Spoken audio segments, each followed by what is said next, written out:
On the 29th of May 1453, a Tuesday, the city of Constantinople fell to the Ottomans. Right there. The siege had lasted 53 days, and that night the final assault began. Emperor Constantine knew that defeat was certain, but he refused to flee. Instead, he charged into the ranks of Mehmed the Conqueror, alongside a handful of friends who, like him, had refused to run.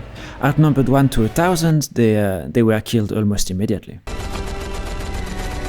What day is it? Asked the emperor to his best friend in his dying breath. It's Tuesday the 29th. Damn it, said Constantine. Now our descendants will fear Tuesday even more than they already do. Really? Said the best friend. I didn't know we feared Tuesday already. Can you please explain it to me? Of course, said Constantine. They feared it, and now, because we died on a Tuesday, confirmation bias will solidify our people's fear of Tuesday. But to really understand it, you have to go back to the creation of the week. It's about Gudea. Who? Said Mehmed the Conqueror, who had come to join the conversation. Constantine smiled. Hi Mehmed, I'm glad you asked. It all started more than 3,000 years ago.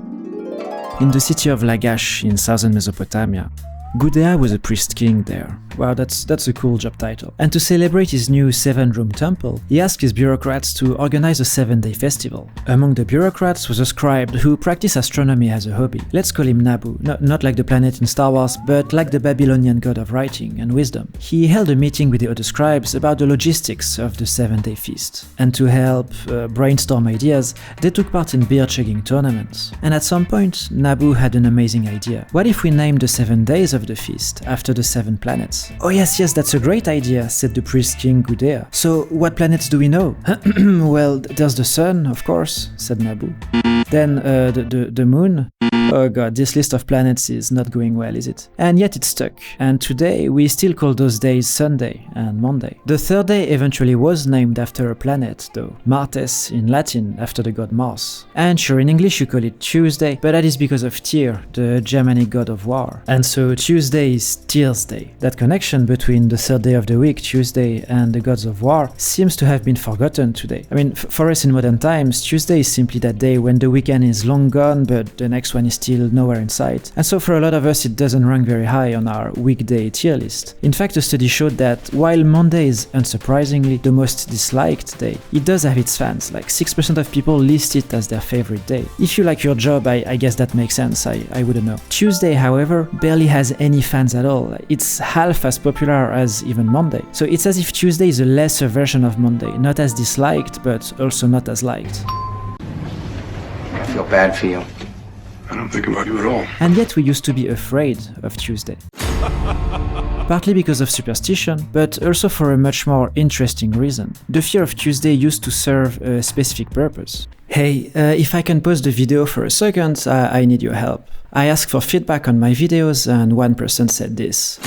Is my accent really that bad? Do you think I should consider hiring a native US speaker to narrate? Were there any moments in this video where you struggled to understand what I was saying? And do you think a slower pace would help?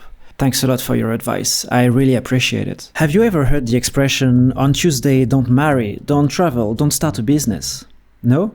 No? Okay, well, me neither. But apparently it was a thing, and still is a thing in Greek and Spanish culture. The idea dates back to the fall of Constantinople, which was on a Tuesday. And the Reddit user, Deleted, well, he's famous I think, did come across this advice and naturally came to Reddit for clarification. I have heard rumors that we shouldn't start new things on Tuesdays. Is it true? If no, then can you please give a detailed explanation, not superstitious one? Then a well-meaning commenter explains that he should be fine. Deleted replies that he's going to start a new wallpaper this Tuesday to see if anything bad happens. And then this exchange ensues. Your test isn't scientific. A bad thing may happen, but that bad thing will likely not be causally connected to you starting something new on Tuesday. That bad thing may have happened whether you started something new on Tuesday or Wednesday or any other day. Okay, thanks bro. So why shouldn't you start an adventure on a Tuesday? Sure, there is this link between Tuesday and the gods of war, but I mean, looking at this guy, one could easily imagine that he symbolizes courage and strength, so it almost sounds like, on the contrary, Tuesday would be a good fit to start a capitalistic business. And yet Mars, or Ares to use the Greek name, was feared more than he was revered. Rather than embodying the ideal soldier, Ares was chaotic, violent and bloody. He was the god that, sure, you didn't want to fight against him, but you probably didn't want him on your side either. Athena was the goddess you wanted for strategic war. Ares, on the other hand, was essentially a violent idiot. This is evident in the time Hephaestus trapped him naked in a net, or when Diomedes, a mortal, wounded him with a a spear. Ares then ran, crying back to Zeus to complain, and Zeus replied, "Do not sit beside me and whine, you double-faced liar. To me you are the most hateful of all the gods." So Ares wasn't quite the devil, but he was a violent idiot with too much power. So yes, Tuesday is his day, but not as a glory to him, rather it's a warning, a reminder that we should not be like him. So these expressions about Tuesday being unlucky really grew out of this old fear of uncontrolled power, and we fear this for good reason. You have no idea what a true monster is. A lot of the world has this tradition of Friday the 13th as the unluckiest day of the year, but in some Mediterranean countries, they actually do Tuesday the 13th instead. Now, if we return for a second to some Reddit wisdom, this commenter reminded us that Tuesday is entirely arbitrary and a made-up distinction, and he or she is absolutely right. The concept of a week is abstract, and the length of 7 days is arbitrary. In fact, a lot of cultures used different numbers. The most extreme example would be the Pawukon, which is a 210-day calendar that has 10 different concurrent weeks of 1, 2, 3 and up to 10 days. The first day of the year is the first day of all the 10 weeks, and because 210 is not divisible by 4, 8 and 9, they added extra days to those weeks. Oh god, no wonder the Hindus are good at math. And the Pawukon to us seems overly complicated, but to be fair, it is just as arbitrary as our 7-day week. So being afraid of Tuesday because it is the day of war doesn't seem at first to make any sense beyond silly superstition. But the one true thing is that we, as humans, need rhythm in our lives. Sunday brings us rest, maybe Friday luck, and Tuesday used to tell us to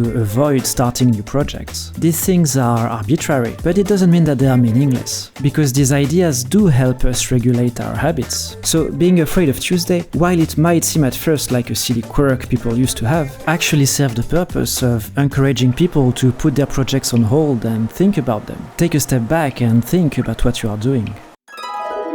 Okay, so to summarize, your people were primed to fear Tuesday because it was named after the gods of war. Then, because I killed you on a Tuesday, even though this was just a coincidence, it pushed people to believe that Tuesday really was unlucky. Yes, Mehmed, that's exactly right, said Emperor Constantine. But this fear of Tuesday also survived because it is useful, in that it encourages people to take their time. If on Tuesday you cannot start an adventure, then you are forced to stay home and think about it, which will hopefully help people be better prepared for the adventure they may start the next day. Okay, yes, I understand. Just another question though. Is it true that you had a heroic last stand against my army? Because I cannot remember it personally. Oh, well, let's say that there were no eyewitnesses, but everyone in the Western world seems pretty happy to accept that, yes, I died heroically. No one really ever questioned it. Well, I guess people need to believe in a hero. Okay, thank you, Emperor Constantine. Fair enough, I guess. Now, could you tell us another story, please? For example, I'd love to know why people used to fear the color blue. Oh, thank you, Mehmed.